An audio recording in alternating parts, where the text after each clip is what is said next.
Hi friends, Prachi रेसिपीमध्ये तुमचं स्वागत आहे। आज आपण पाहणार आहोत सुरणाच्या पाल्याची भाजी। चला तर पाहूया। एक कढई घेतली आहे, त्यात तेल गरम करीत ठेवले आहे। 2 ते 3 लसूण पाकळ्या घालून ठेचून घेतलेले आहेत। त्यानंतर एक कांदा बारीक चिरलेला, बारीक चिरून घेतलेली भाजी आहे ती घालून मिक्स करून घेते।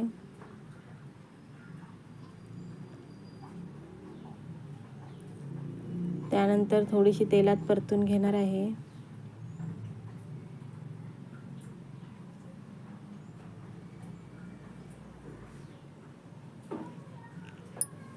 प्राची रेसिपीला सबस्क्राईब करा,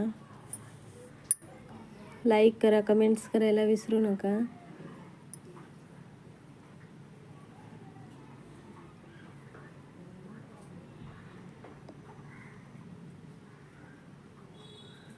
त्यानंतर तुरीची डाळ भिजत ठेवली होती ती 1 वाटी।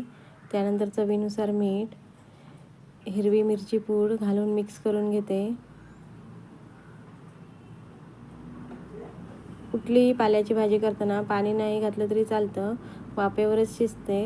त्यानंतर झाकण ठेवून 5 ते 10 मिनटं शिजत ठेवणार आहे। त्यानंतर चिंचेचं पाणी थोडंसं घालायचं, चवीलाही छान लागते ही भाजी।